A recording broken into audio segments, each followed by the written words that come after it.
All right, guys, it's been a while since we've had the pleasure to catch up with our next guest, a staple down here at Submission Radio with an office with his name on it, Luke Rockhold, a former UFC and Strikeforce champion, now playing Tony Gunn in the new movie Cage Fighter, the face Apollo Blue, and the survivor of a vicious zombie attack on Santa Monica Boulevard, joins us here today. Luke Rockhold, welcome to Submission Radio.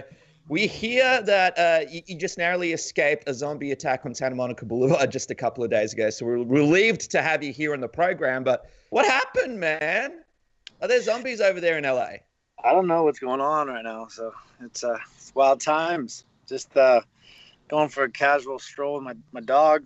I was looking for some food and just walking around the couple miles away from the house. I went on to Santa Monica Boulevard. I didn't know, I just couldn't figure out what I wanted, see what restaurants are open. And I walked around like the corner on Santa Monica Boulevard, and there was like a couple of sketchy characters.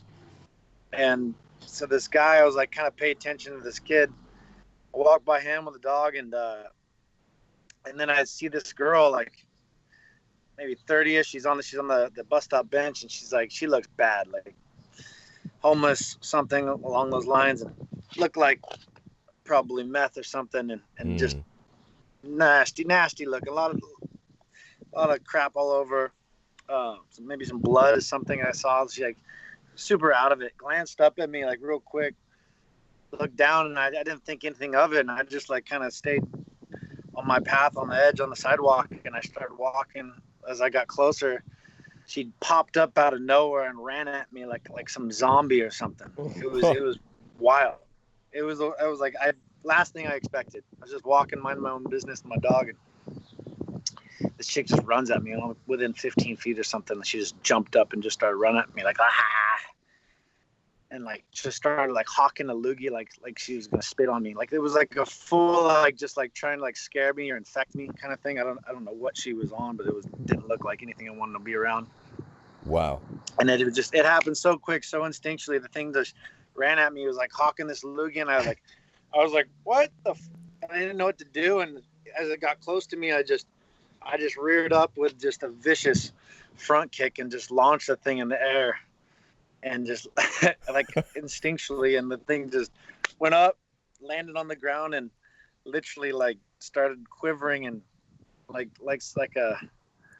a vampire frying in the sun or something. I was in awe of the situation. The thing was just like quivering on the ground. I was like, what the hell just happened? I didn't know it. I was like, I wanted to like protect myself and document it somehow.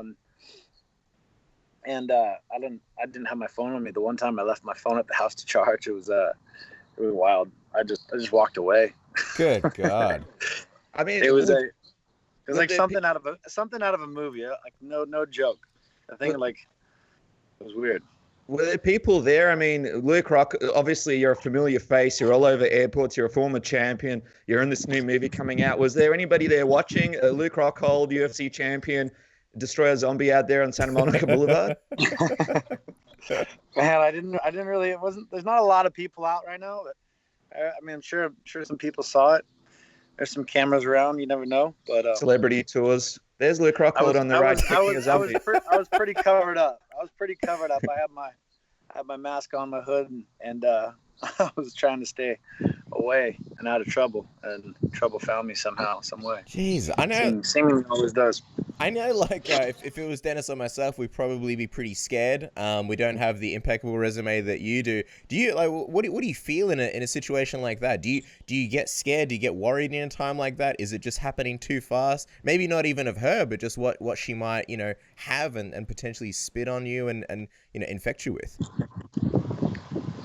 Honestly, it happened so quick. I didn't even think of anything. I thought she wasn't even really paying attention. I thought she was pretty out of it, drugs or something. And she like just glanced up for a second, like maybe like 25 feet away. But when I got in with them about 15 feet, she just got up and ran at me. It was funny, like, because you could see her like getting the spit ready, and she must have had like dry mouth or something. Because I watched that, like I caught her like mid projection, straight down the middle, like just nasty kick right up, like out of nowhere. So you blocked the loogie, basically. I didn't have time to think about it, but I watched the spit like hang in the air and like pretty much fall right on top of her, and I was like, how did I come out of this clean and not get touched? It was unbelievable. And I was just like checked myself. I was like, nothing touched me, nothing got on me, and I was like, I'm out of here. Dude, if there is a better idea for Apollo Blue TVC than that, I'd like to hear it. But I was gonna ask you, has that happened to you before though? Like, have you had people try and rush you, run up to you like that before? Have you had any situations like that you've had to handle previously? Or even someone at a bar? I mean, there's stories back in the day, but nothing recently. Oh, you got to tell us one. You can't tease us like that, Luke. What has anybody tried to test you outside the cage? Someone at a bar, some guy who thought he was tough. Yeah, another time, boys. Another time. There's too many, and they're too deep in the archives. I'm not trying to go that deep in the vault right now. Yeah, it'll be in the memoirs that we can't wait to read. And the other exciting thing, of course, is you mentioned to us last time that you got a chance to do some acting. We see the movie Cage Fighter is coming out soon. How was the experience of playing Tony Gunn for you? The name sounds like it's a pretty kick-ass role. It was good. It was a good experience, man. I didn't have to go too far outside the box with this one. Obviously, first role and jumping into a movie. It was a good time. Me and Chuck had a good time out in Canada, Saskatchewan. Mm-hmm. A lot of movie history. It was cold as hell. It was like 25 below zero some days. The wind. So it was an experience, no doubt. Good time. Pretty easy role. I think we did pretty well for ourselves. We'll see. Tony Gunn, man. It was a cool film to work on, man. A lot of people. Everyone kind of knew what they're doing. There's no stunt actors and everything. Everyone did their own stunts, and so their people were getting beat up, and it was fairly real life. People were limping. The last few fight scenes where everyone could barely make it into the cage. It was pretty cool. Well, so there was a lot more contact than maybe on most movie sets. Yeah, this is as real as it gets for a movie. I would imagine. Wow. So. It was cool, man. There's a lot of good people on the cast and a lot of tough guys, and so not like everyone held their own. The main character Alex, he's had a few pro fights, and the other guys from the wrestling world are fairly tough guys too. They can hold their own. Yeah, well, I was going to ask you because I think the WWE fans that listen to this would kill us if we didn't. Dean Ambrose is the guy that you're talking about. He's now Jon Moxley in AEW. What was it like? For you to work with him, because we understand he's a pretty big MMA fan, so he must have been pretty excited to be working with a former UFC champion in Luke Rockhold. Did you guys hang out or anything? We actually didn't. What's his name? The other guy, Christian. We had a night out. Yeah, the name I'm blanking. That's his wrestling name, but Moxley. We were off set times. We didn't match up in Canada, but. Everything I've heard good things about him, and I'm excited to see what it all put together. I gotta ask, what was it like hanging out with Christian? You said you guys had a night out. I imagine a pretty epic night, right? Yeah, we had the whole cast. It was kind of like the closing day. He just got in, and me, Chuck, him, and the whole cast and crew had a little night out on the town in Saskatchewan. It's a good time. Yeah, I imagine Chuck would be falling asleep a couple of times there, some early call times and some big all-nighters there with Luke Rockhold and Christian from the WWE.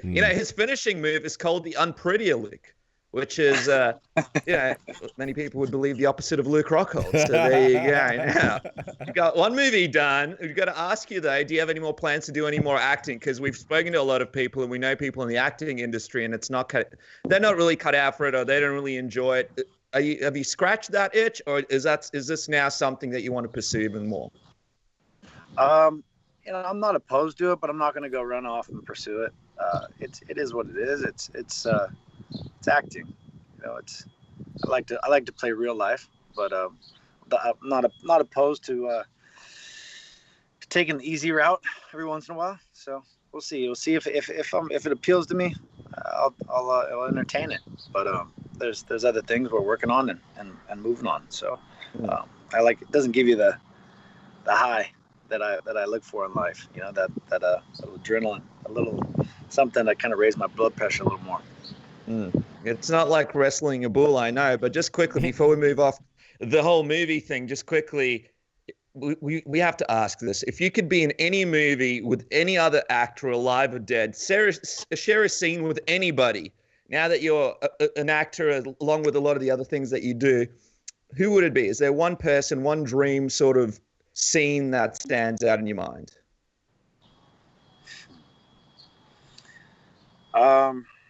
We accept porno actresses on this show, just letting you know. The name is Submission Radio. I mean, are we going into time frames and everything like that? I mean, it's got to be. You can be whatever you want. Yeah, I'm blanking on the name right now. The movie. What's Demi Moore and Woody Harrelson? It's Ghost. The Vegas one night.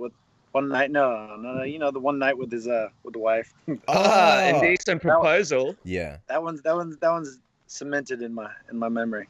Demi was the thing back then. She was. And striptease. Demi and striptease. Good God. Yeah, it was all right. She was.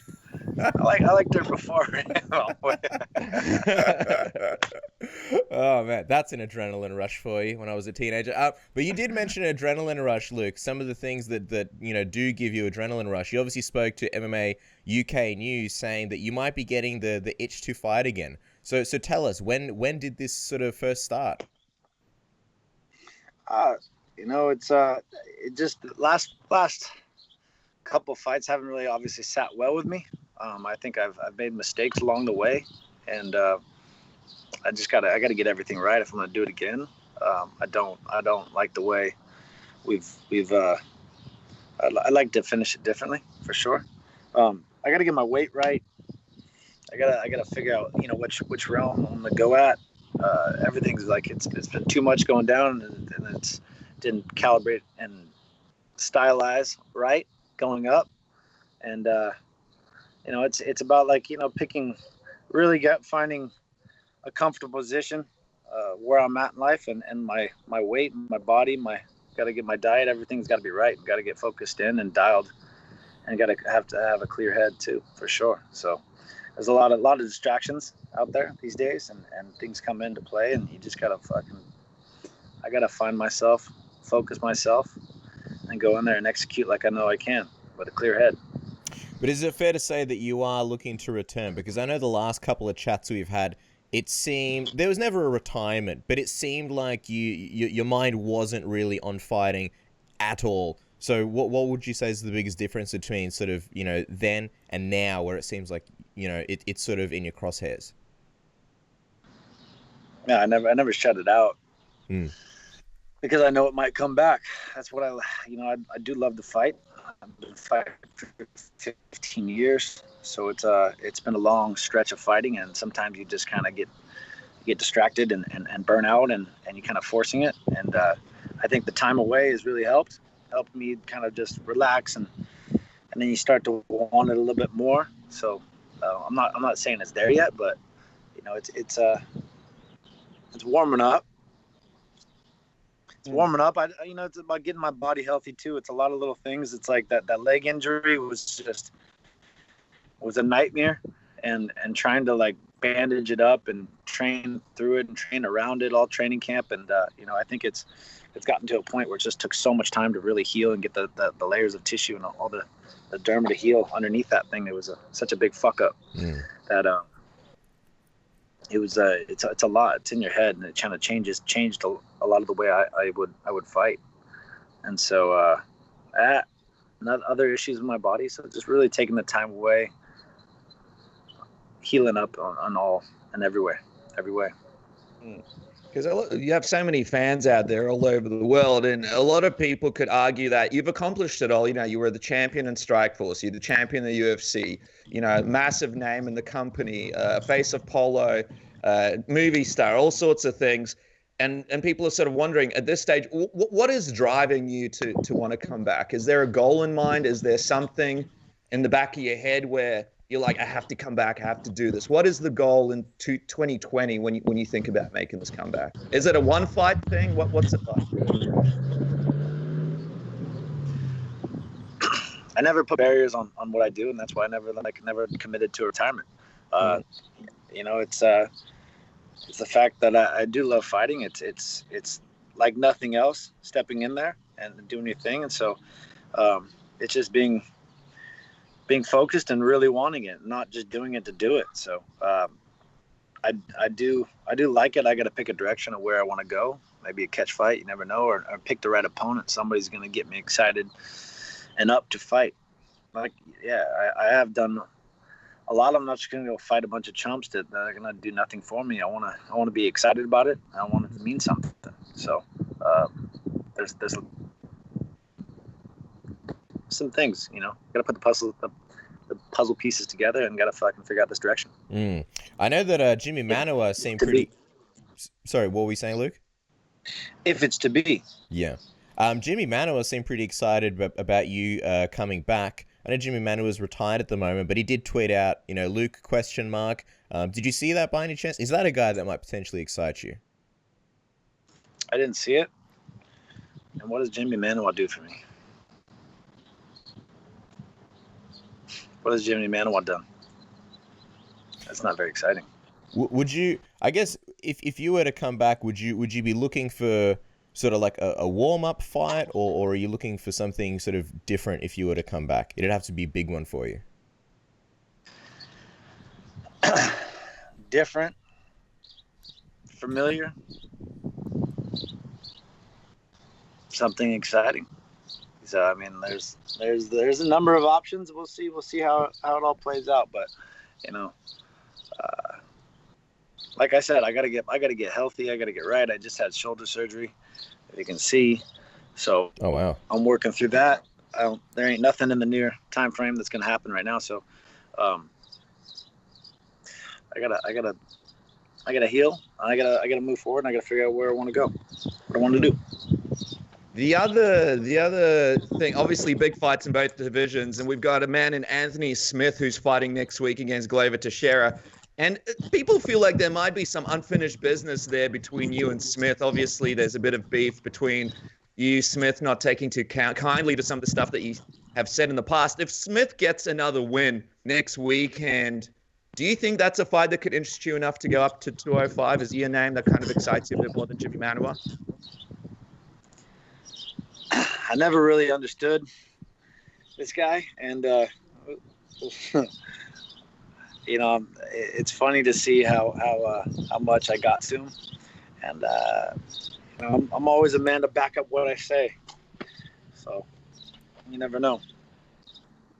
I'll put my ass on the line anywhere and anytime, so we'll see how it all plays out.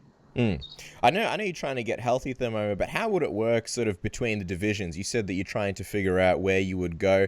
205 seemed like the easier one on your body in a sense. I remember you telling us that you were sort of boiling yourself down to get to 185. Would 185 be a possibility while you're figuring things out? Is there a way where you would consider going back to that division? It would have to be, you know, I'd have to really kind of, my body definitely feels better over here in California. It's a different adjustment, lifestyle, and the climate and everything. It kind of definitely does different things to your body. I've worked hard to like kind of build up bigger frame and work more muscle into play, and kind of change my style a little bit with going to 205. And I definitely have to rethink that if I stayed up there. It is more comfortable. I wouldn't try to be so big, and I wouldn't try to force the issue, the bigger guys. And so it's a thought.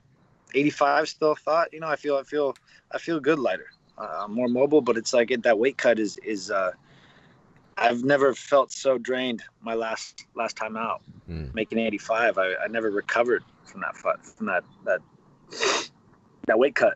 I mean, everything has to play too coming into Australia. So you know, you fighting in the morning, you're weighing in the morning, you're delaying the weigh-ins we had to hold weight till the public weigh-ins and everything. Then we fight in the morning, so you're limiting yourself about, you know, another 10 hours of recovery time or whatever it was. So a lot of factors that go into that one, I think through. So I gotta get healthy. I gotta get in shape, and I'm just gonna let my body go where it wants to go. And then when I'm healthy, if I'm in the gym and I want it, and my body's going to tell me which way I'm going to go. That's it. Might surprise us all and make a flyweight debut in a couple of years when the body's feeling 100%. But I was going to say, You mentioned in the interview with that UK outlet that Chris Weidman and Anderson Silva are two big fights that get you excited. I'm just wondering what gets you more excited, a potential fight with Chris or this fight with Anderson Silva, where it's kind of been there for a really long time, and fans have really wanted to see what it was going to look like if you two clashed. I'm not huge on retracing my footsteps. Let's say that. Mm-hmm. You know, sometimes it's exciting to do that. I mean, like rarely it is, you know, but I like to pave a new path everywhere I go for the most part, and that should answer your question. I was going to say, what is the lure of an Anderson Silva fight these days? Because obviously, you know, he's gotten a little bit older, but he is still a legend. I know that I think that there was even talks about you guys fighting when you were first coming over to the UFC. So if you guys were to fight nowadays, what is the lure of that for you? I know, yeah. I remember back in the day, he had mentioned it. Yep. And the UFC wasn't ready to put it together, and then I took that loss to Vitor, so that got delayed, and Weidman beat me to the punch. And then I got to the point. I got into a position where I called him, and he didn't want it. So maybe the time's right. You never know. We'll see. I got to get, like I said, I got to do me first. I mean, the interesting thing as well is the division is so different, Luke. There's a ton of new names as well. There's guys like Darren Till, Jared Cannonier, Paulo Costa. And of course, you haven't fought Robert Whittaker or Israel Adesanya either. Do any of those names possibly excite you if you did make that return to middleweight? Or would any of those names make it worth making a return to middleweight for you? They all sound exciting, for sure. Yeah, definitely. I mean, it's can't help but think about it, no doubt. You know, that fight with Whittaker almost came to be, and Israel's doing his thing. It's exciting to see. There's a lot of movement, a lot of up and comers, and people coming, moving around, a lot of shuffling pieces. It's you know, it's exciting to see. You mentioned Whittaker, and you know, he's been in the news lately because he's been through some stuff mentally, and he didn't fight Jared Cannonier, obviously, on UFC 248, and he's talking about the mental toll that fighting has had on him and how he kind of lost the will to fight there for a little bit after going through some stuff with his personal life and struggling to sort of balance fighting and lifestyle. What do you think? He's still one of the top guys in the division. What do you think of Robert Whittaker's future in the division? Do you believe he could go on to become champion again one day? Obviously, him and Israel Adesanya had that fight here in Melbourne. What do you believe the future might hold for the Reaper?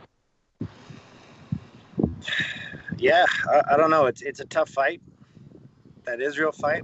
I actually never really saw it, the original, when it first aired. I watched it just recently. Oh, wow. Israel is this COVID thing is bringing up, you know, making me track back. But no, I watched it just the other like last week, and you know, Israel is just so like he's, you know, everyone talk about how precise he's different. He's so loopy. He's so off balance and still landing these like clean shots. He loops and twists and turns so well, and he's so rangy. It'll be a tough fight for Whittaker to come back to. Whittaker, fighting is fucking. People want to talk shit from afar and don't understand what fighting is, but you know, getting to the top of the world and fighting those wars that Whittaker put in and having the family, I couldn't really imagine what that does to you. You know, you don't want to do that forever, and you know, you have your kids and make you. You know, that's why I never really introduced a family to this lifestyle, is because it's a lot to handle, and I see a lot of people that I don't understand how they manage it, but I don't know. We'll see where he's at. You know, the kid has done so much in the sport, and you know, I've always been a fan of the way he fought those fights with Yoel. And he fought Yoel like nobody else ever has, really. I mean, you see, what's his name, Costa put on a good fight with him, but that was after two beatdowns from Robert, and We'll see, man. We'll see what comes out of it. But he's done his thing for sure. Mm. You mentioned you've never introduced a family, but we have a sneaking suspicion you've got kids all over the world that you don't know about. Like, let me ask you this though, man. When it comes to balancing your life and fighting, you haven't introduced a family, but you've always been sort of dealing with people either calling you out or criticizing you or trying to get you to fight or saying, all sorts of things about you in the media. And then you've balanced that with obviously owning your own businesses and doing stuff outside of fighting. Have you had times like Rob where the mental anguish from fighting sort of has been too much, or have you had low times because of trying to balance this whole fighting and life thing yourself? Yeah, I think it's just finding the hunger. Once you get to the top of the world, it's becoming Strikeforce champion. I was Strikeforce champion, and there was always like questions of who was the best, and it was like fuck you.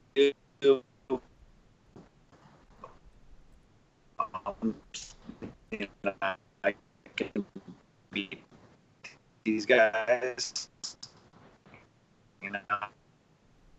force, but then you see what we did at Strikeforce. We came in and ran through the whole division. Everybody in the UFC in every division.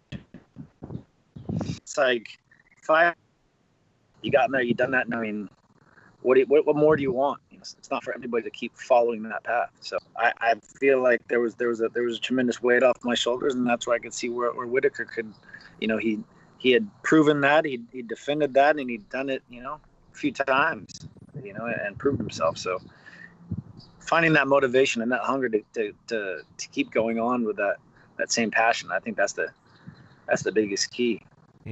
For sure. Luke, really appreciate the time. We'll let you go in a second. I know that everything is such a long ways down the road, but like in an ideal world, you say moving to 205 or returning to 205 and beating John Jones to become the champion, or you going back to 185 and beating Israel Adesanya to become the middleweight champion again. Which one sort of, excites you more?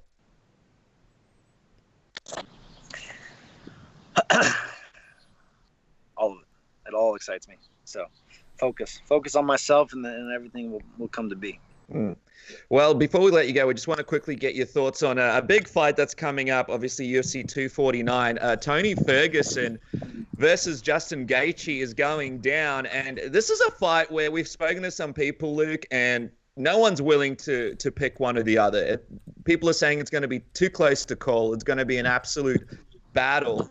But you're a guy that sort of knows what a good battle looks like. Who do you think might come out on top when this thing goes down on May 9th in the States? Do you believe Justin Gaethje can do it on a little bit of a shorter notice than Tony Ferguson? Yeah, I'm happy the fight got extended, because that just gives it more of a fair fight. You see Gaethje get to prepare more and be more of himself in this thing. Fucking guys, man, they fight their asses off. Tony's like a demon, and what's his name, like a bounty hunter. It's like it's two clashing as those fucking guys, man. They fight their asses off, and each in their own way. They're nasty. So I'm excited to see it. I think either one could beat either of them. It's they both throw.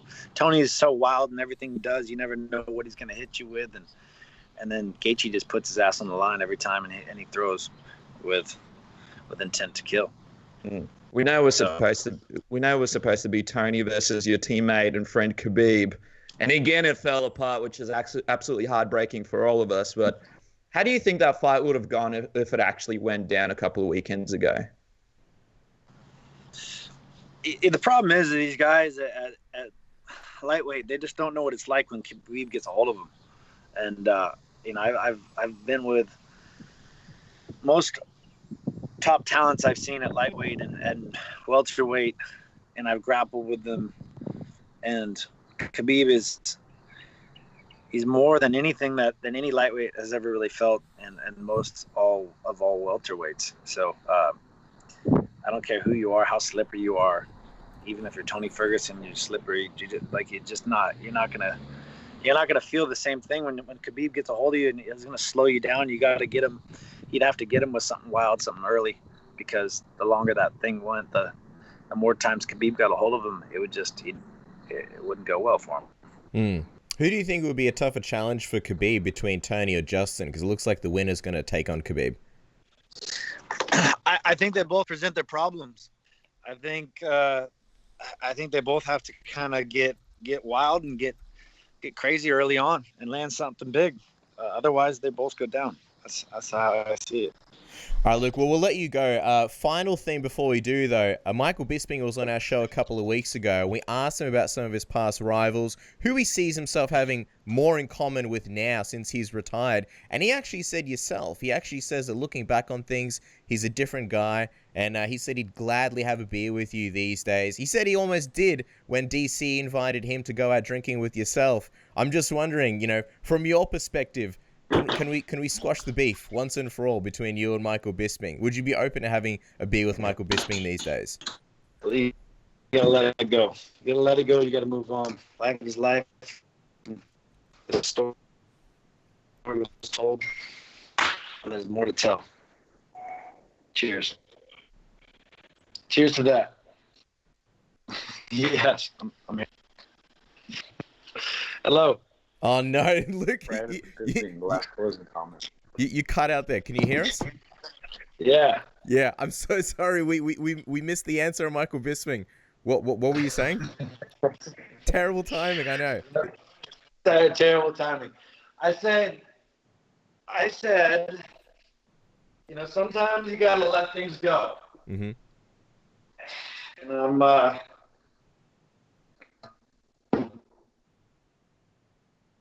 I can't say I would be opposed. The past is the past, and the story has been told, and it's time to move forward.